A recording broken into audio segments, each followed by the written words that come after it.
kalamadati borinne kalamadati anganti chirono baba koninchagi choronga doemwe ha mama ke kali mon sugi ndambe mbada make sugi mugu ibare kalamadati borinne kalamadati segera kalamadati segera ne kalamadati ankendi chirono baba koninchagi choronga doemwe hajanjai wa munanna ke suge len karora bayri kebe megantirni ni mbara make suge mu kebe ganta hosuru ni yaqen anta saga ni so ya gare kem maka ponisi ken ka wadiya manyigu kalamadati manyigu khote oti kenya da kalamadati bori ne kalamadati segera ne kalamadati anganti nchiro ba konincha ginjoro ngadoemwe ankelanta hari droko bade kutuna nyakindi kutungana umakasine yo mama nyigo kutungana kawadi abad mama har sasa la ilaha illallah sunta ko jamal lagare sunnanu ha igana sallen jopa nyakan karene ay wasallin ana kesi ga hoba ganni iga sallin yo ake kesi maka ho kendi manyigo kutungana nyai manyigo kutungana daga nyaka yo godi geli merenchego manyigo nga salin meren kabu meren tamwa wasalin kesa wajimita teka di ngara nanda jinkar ndo hinta bakaye yo ka manyigo ngamanya kutungana nga aya kenyi merwa gili nangu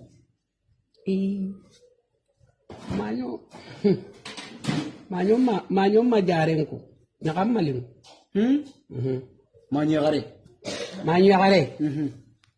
Allah akubar kumba chamu demba haja chamu wa kerwanu France chamu demba kuwa nyangi manyo hanonga tagadu no kondi manyo ndiran kullen nan sigi kompo lakenga nan jikara kekini suganan dembo chamu wano ngani kenkota ara sugunde manyo igonda sugundi ge nya jambati kori hoyu iga be kininga nandaga sugundi ge ke jonge kanenga manyo go nyime manyo go ngana nya kale ana ho wanyana kake pambu papu uti sasa manyo go bada maseo sasa pambi pabu sakati wa mukuna nti ho kenkoro danga kama manyo be gare ikina iya kenyo kusoi kenna ho wanyana jarunda adaga nasigi joge nyadi mbagadi nke bagadi gati duna burere amakinyinga mbagadi ke manyi go suge nyani ke mbagadi ke bagadi gati duna burere amakinyinga mbagadi ke bagadi ambagati duna burere amakinyinga kenzuge kawre ni mani kanji gara kenzuge agara ke benyino agadi yakke ke benyi masare mo kon kenya hay mbagadi ake mbagadi ko agoro mum mabono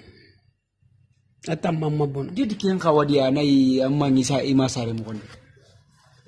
anke ba hore alamma ammi mo ngara hibe kono ngado kuni journalist nyo kuni ya kebe ga non antiri ni kenya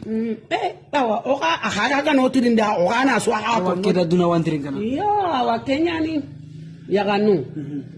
kususampinya ga kusuka gume kusuta gainya ga kusuka gume Tigadegi nyaga kusuka gume kusoranta kuso daraja kitana kusobenda siroda anno wari kusosuga siro manyun ko henga da nyaga lemmondo manyigo nyaga lengi anna ko amukantoro ndanga sakasanke ngure maken konga ndangutu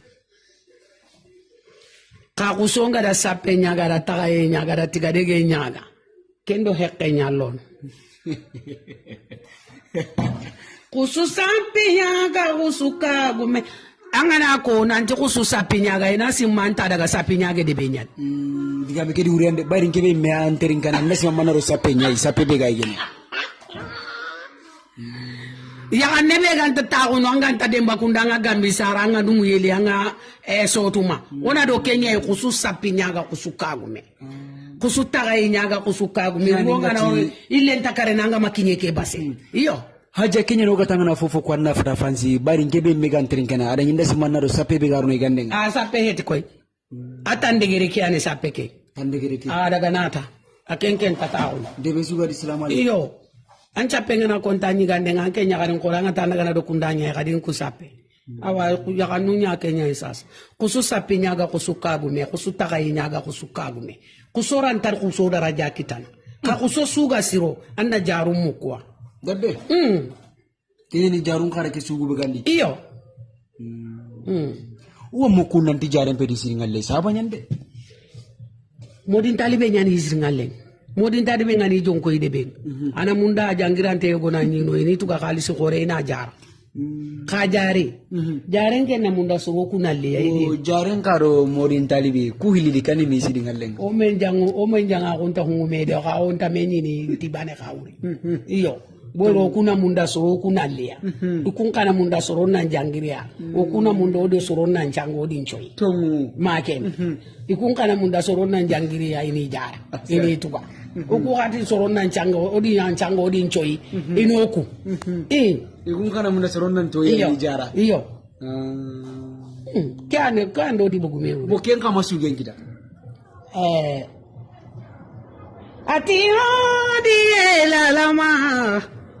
yo hodi la lama modinga salini la lama modinga sumunu la lama modinga jakana la lama kitabu mpai la lama korosunga kitendi la lama khawandi yake barengure la lama njare odi la lama njiro tini ganin sugenya de jay konte alla da fokina nga soni ko nganterin kana antam piketa daga ke aisu ay jay konte ke golle nyani ke arangana te sado ko mani soba oga kama parce que am pay fo kunyini aya gani fatumata simakai nga kunyini siri nga kunyini ado sise sila nyandi andaga sise sawani ndi andaga malindi journalist siru ado bite sebe bawore hobe an bawore sago nyani abu sago oyandaga ma abu sago ani boyandaga malindi kenya kambane sirene jimbulembu sunke makontinga aga nanyirine adaga antendarin tado tribu intenyali fatumata sima kanga kunyini sima ka kutoba bunyande kumalanke anita gembe fatumata nitagenyai fatu sima gani tagenyai fatuma mujali yani tagenyai fatu sigu jali yani tagembe atu jali hamamuni tagenyai tagondo golle tala jallo nuar tongono tagondo golle mama kesu yangana ko tusurun simeno dalla jallo sauna dalla na pariya ngagambi khadallati nallingi da obada mami wari mama keni fi gorenya dalla jallo atongono sere suga ma journalist kelli ngondi doda andu nambe resono ako journalist hi gore ana gaimen koni alla tagiyada ho o bakameya ka alla tagiyada ho sigiranya ko yanga an sigira ke gani kebe maka kawai maka ne kai maka kai an sigira ke gani kebe maka kawai maka ne kai dadde mama ke kati yala law sugen ngani journalist nu ndangani bari ka ganni kada fofo wari journalist nu nganteri ngani gele gambi senegal murtani mali ya ga ko ateri ngene parita gandi agani journalist ko renya wata on ke kati kendo alaji bu samba jallo I wanteni kana pari ke kati journalist nu nchuge aywa alhamdulillah anki nya han korenga anyambogu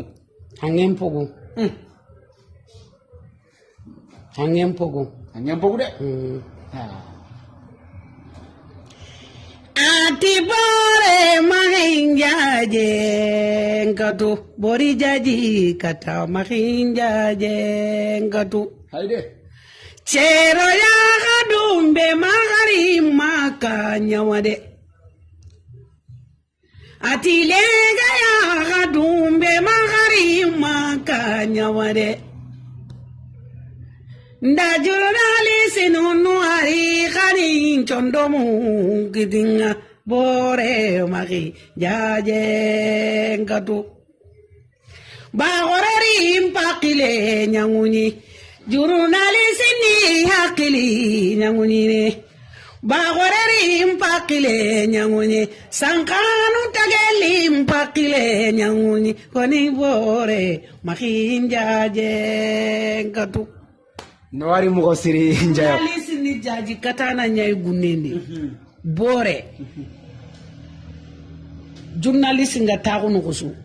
ado diga men ci wantele ando ho daga len kide sankanu tage hajan jayi to mun daga ando gare ndaga boyri jare na suwa kondo saka jare be xaram mo ganta xaram mo gon tinke de sere mi ke xaram ngundi de sere man kan woni jarawu xaram mo gon ting hajan jayi anda fa ko re anke lo jarawu ndi kam nke a tage xan tage xane bange xane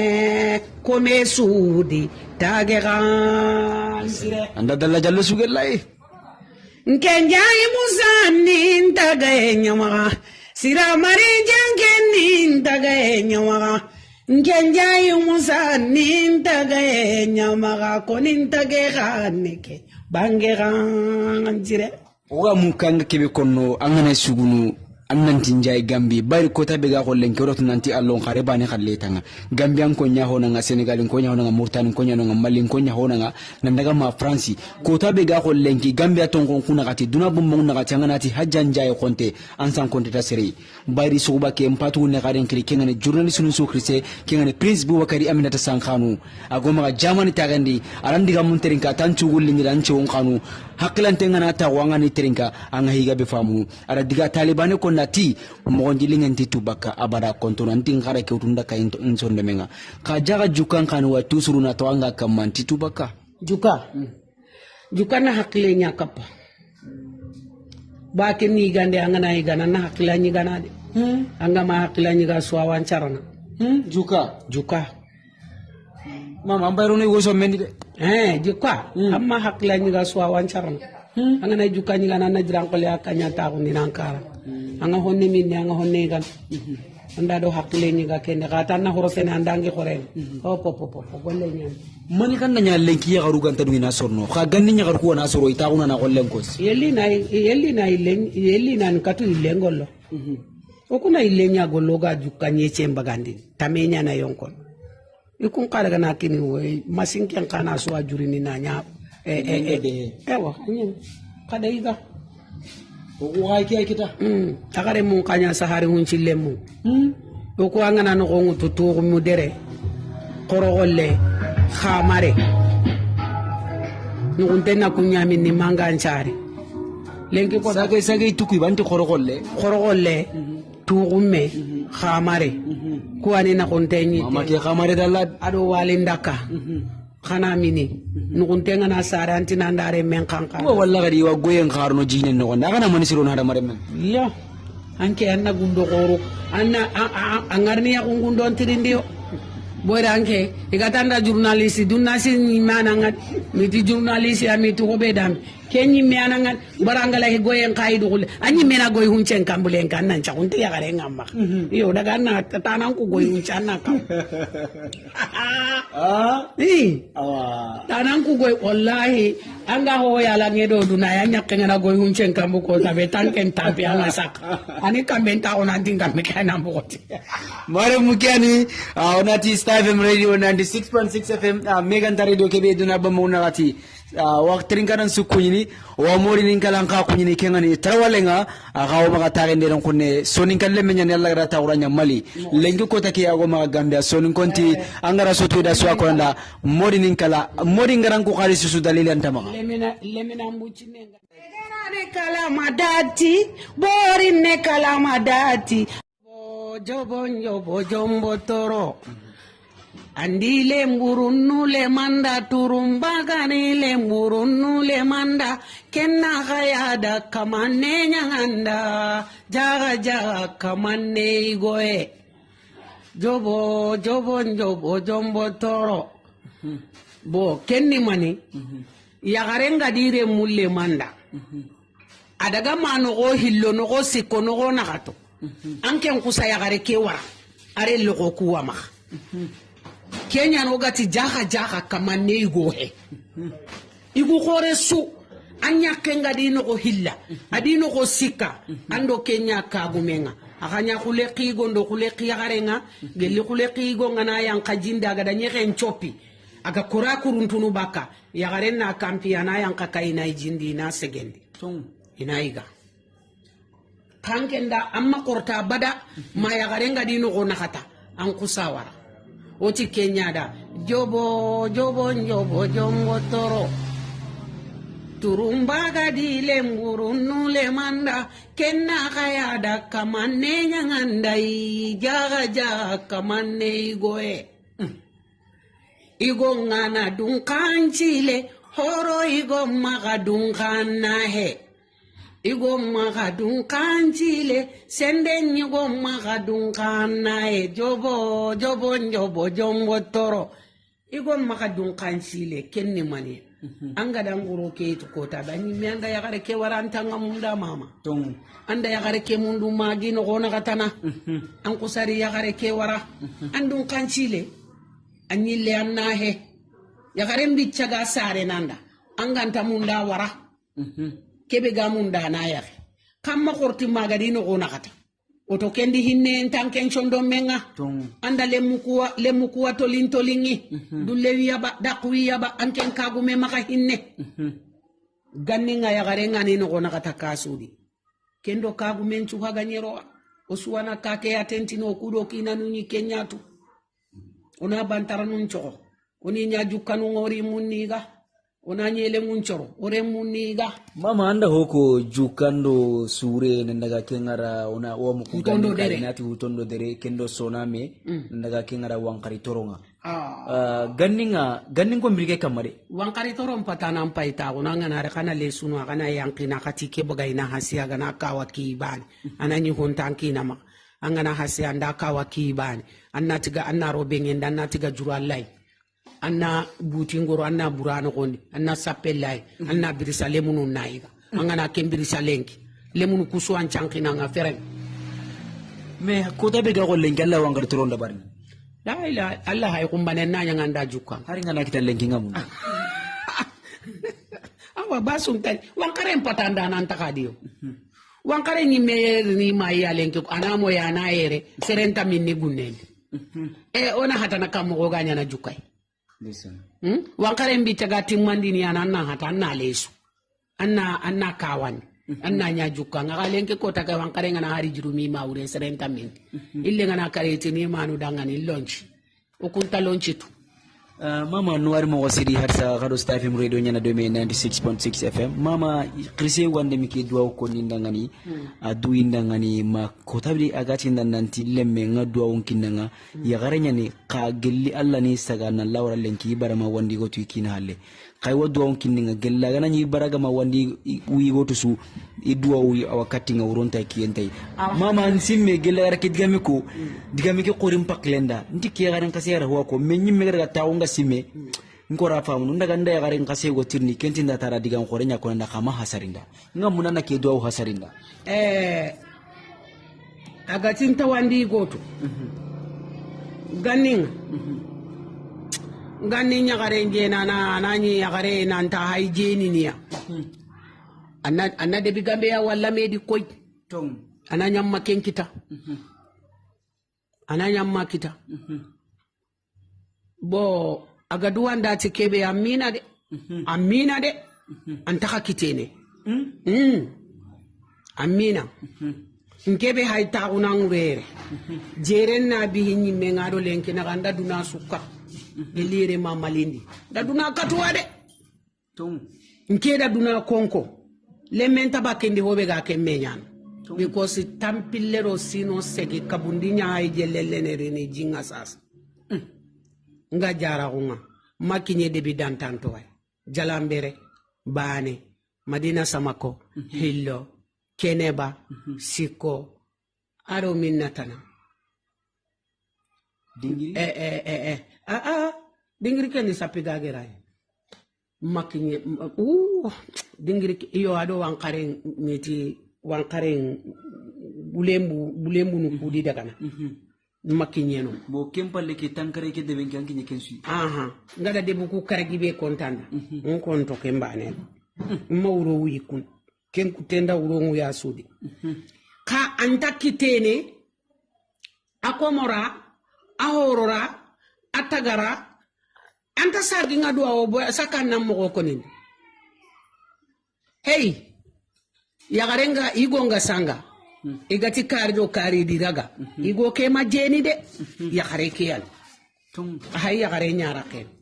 angana nya kame igo gore harangana nya nabure ke jongi nanji banya ndaga terene nke faju ga makinyanga ampa juga makinyanga annabure ke do kafunci bani ke yo galen kire mo na memundu no yage nya de sasa oksabu numbo oksabu numbo go sasa kutele ono anda jamanenka angana tanna mundu walenki anani yagare be ga makati wandi gon akitene kanken jay ngara de buku benu kontana sere menta saga ko ninda o sakinda na ta utere bolla ke kyani nya honi nene ke nganta batiri rona di alla anda tagaga darin yo konde aha sere bane kende ma ko ninda kakun kumpa bare munku akaka ko horo ya garu kakun kumpa bare akakun kunnan kaso nin kai gombane ama nti sonin kai go be nguno ngana ya la agada allon kare mara sen konko agada ga base mara sen konko aganari ano kunyi no batenyat tum kenda ngi empalenta gare siti ni goyi nanti go nyanda ndakin keda bayri wako no nanti ya garendo yugo suga do me anta kenga ibana tum nda simma o kudu bonchonge ganni ngay nati woro sonu ya harebe ga masare amma kati wandi go ya bada inan qilla ina tan daga ya gare keka an kaga na ka sare ne amen ntogora haydi biru njayi ture yaga tago beli ngara sasa ama wakadi sino tamido sego amale mekita dembo ture ari dinga malon kare daga ko ni manu ada matire nya kare ngayere andaga kangiri yere ndaga dibiru na ndaga ka asare le nyagare dembo tureti eke bada male mekita igara kebe kita ina tokona na njaye gonte ke imme njaye gonte ampara soni ga wa kwere nke me badaga makimu bo donc anke nga giri angara ka kusa jire gara jiran kita mosin bo na ka indi sobe mba ma sangi ka inde aha o ngar nyange okura kukodi yanki jala nyai kaindempo ngari nyange lenki kota kanga nati serebe dangan tanke ni nyaka malanya nanti kari jangalem he baranke ndo kenna sota iko ken pi he baro daga na onanka kaindi mekento ona ilo nan trindi kan kaso nangano ko ngutu ken kamanga na hauja nati kasumuke masalla uke kaso be garni nano ko ngutwa oga maro ko senga kenta borteni ko sen chuni mani ya mama ga wale mina gundi haramare men ko sen ni mani dunadi jeni yenyani anga jeni anga dalla nyaga ho yantanya ton yo khanga majini anga dalla nyaga ho ya wanyan anga na sigino ko kasui anyana na manchane nya ujune serega na meni anke ntoko kenta sankon anda alla ko senya tanga anga matanga antanya na ke wa muku gari nanti gari ngana rokadi gelli akina gana nyukusoi au kineke awaseono manyo gari nasio manyugo manasio yo kuso Allah anke li ho gore tirinde ko kusagu iko be gana tinta ya geno kusagu nya lelenga nya kun to kono de bari bane ni lenka na nyangoro nchiti ni tindaga ya gari mundu kama ka tindaga kusumundi de dende arani geli ama gara sara ko tabanta igotu anke ngana kenki tan kompende bogude annan tinduru lega jogen iyo bogude annan magangu no londi hanade annan daga sigi jogen dan lega siri annan tinke bagadi nke gada no burebe bagandi ajare kusagun ke nyeme geli garunga sage pantolon londi desan ya gunye meno nyaine dongiri nguno keta ke haita ya kane suga da dongiri nguno londi mama gana danga mpana ya anjali na iya angana jale angana mo konko na dana kita yo ya kane arna siro arna kaje mundi sahabai ken ki yenda ndeysaan kenki daga adaga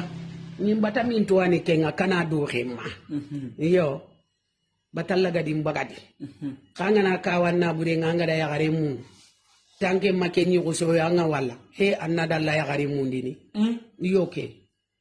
ako kenki tan don ko nyen sasa gannen ka kenki tan dem makoto wayo ganni kenya ni mine ganta dungene manyo ganta dungene manyo manu nanta o manyo lakkenga sa ganni nganga na manyo palla saga bane to koki nan kandiya hakke ganni le menta sagu yigonga